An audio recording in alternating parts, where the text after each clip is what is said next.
Last night he was 7 feet, 500 pounds. This morning he's almost 9 feet, pushing 1,000. Are you familiar with CRISPR? Yeah, genetic engineering. It's more like genetic editing. I am the only one who can cure him. George, no!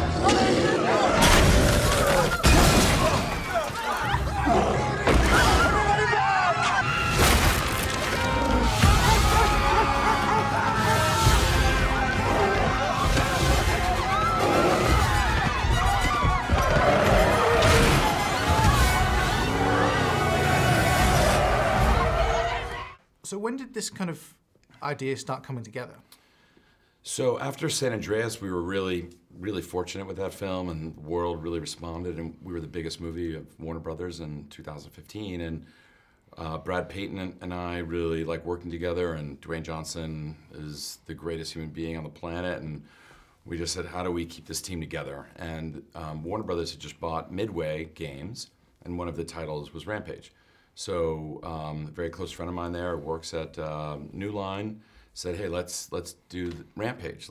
We have this video game, we've been talking about it, and let's bring the San Andreas team together again. And that's how it all started. It was a great opportunity for us because we knew we could have scope, scale, destruction, which personally I love, and put Dwayne in a situation where he can be facing 3 giant monsters and save the world. I mean, there's very few actors that can be in that role and pull it off like Dwayne Johnson.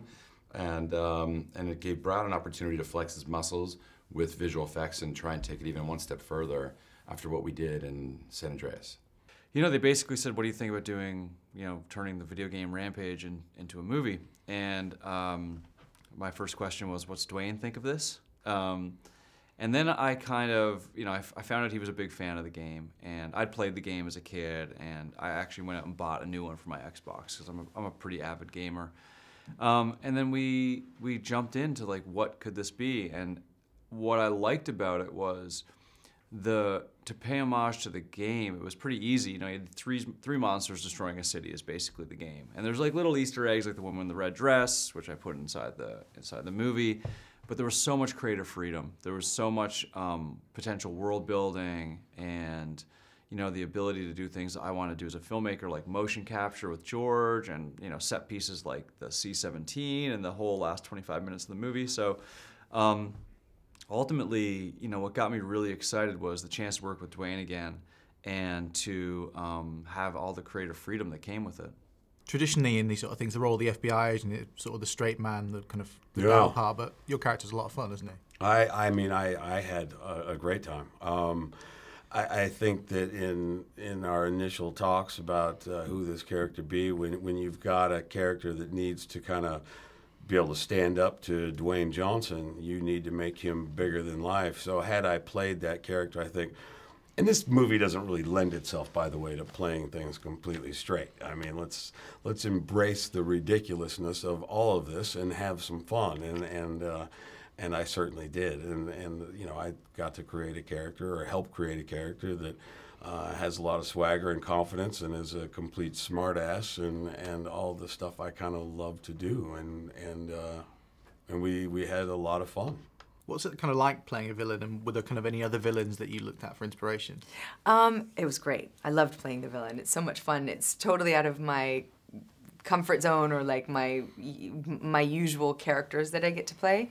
But there was no one in particular that I can think of that I drew from. It was more just over time meeting people in high-powered positions and sort of their demeanor, which is always the ones that I was most intimidated by were the ones who were very cool and calm and collected in all situations.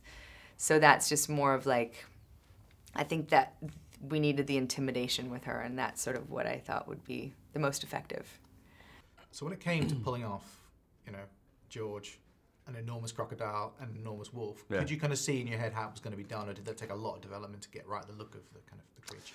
Well, we spent a lot of time in prep designing them, and so we pulled in a geneticist from the University of Southern California. We work with a creature design shop, and I work with a collaborator of mine named Barry Chusett, who's a production designer. And we actually sat down and broke out, how would you build the pathogen? What would you actually do? What animal DNA would you use? What attributes would you be looking for? And then we took that and we looked at the exposure time. So George got exposed the least, the wolf got the middle, and then the croc, you know, basically bathed in the stuff. And all of that factored into the amount of random mutations that you see with the creatures, because that's what would happen if you actually expose them to like a weaponized DNA pathogen. Things like the tusk on the croc, there'd just be random mutations. So we looked at all of that, trying to kind of separate ourselves from other movies, do something unique, and also kind of ground it in a way. And then, you know, once we understood the scale, and then we built maquettes to show everybody, like, this is what it's really going to look like, then it was kind of easy, well, not easy, but it was easier to design shots. Because the thing about a movie like this is you don't want to go in and start designing shots if you don't know how big the creatures are. And, you know, the whole last 25 minutes of the movie, once the croc shows up, was seriously challenging. Because there is no giant wolf and giant croc when you're shooting this movie. It's really just Dwayne and me and a bunch of creatures that are not there running around, you know, for 25 minutes. So there's a lot of time and effort put into the design, and then obviously once that's locked in, then you can kind of lock in your shots. As an audience member, watching these creatures be brought to life on screen, you kind of have no concept of like how it is to make a film. What's it like making a film when these things just aren't there and you have to imagine? It's certainly it's a different acting muscle. I haven't done a lot of green screen kind of special effect-y motion capture stuff. I mean, the closest I came to is to really like a naked Dr. Manhattan in Watchmen, you know? And that was a little bit ago, and the technology has changed a great deal even since then.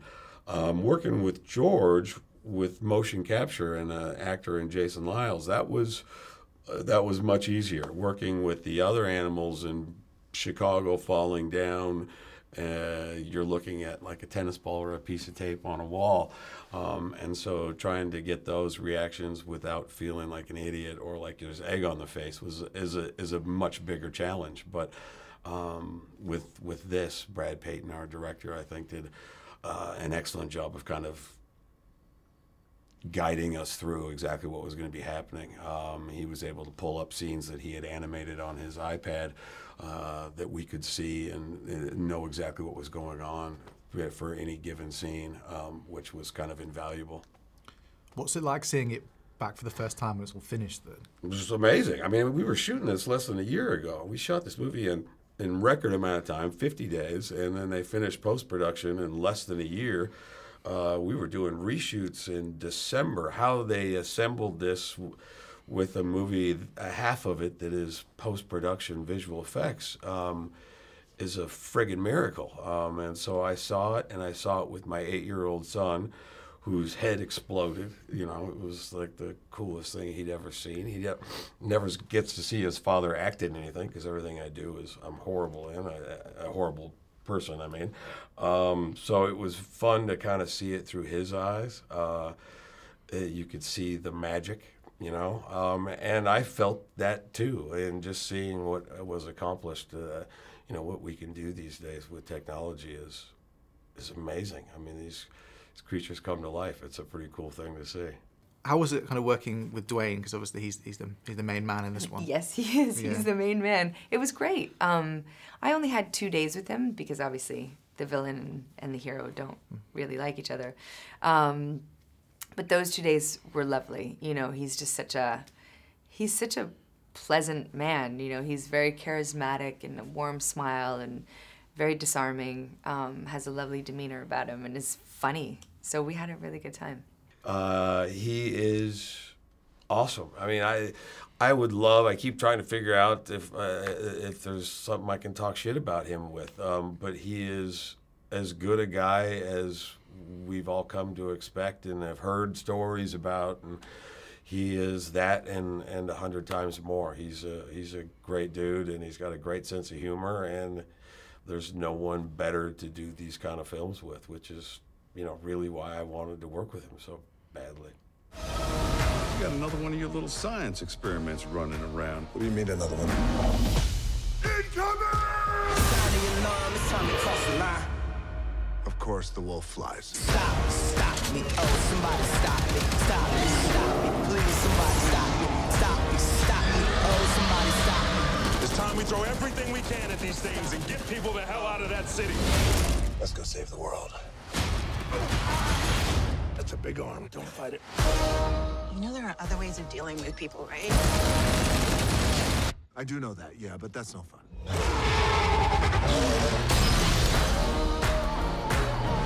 George? You okay? Ready to do this, buddy?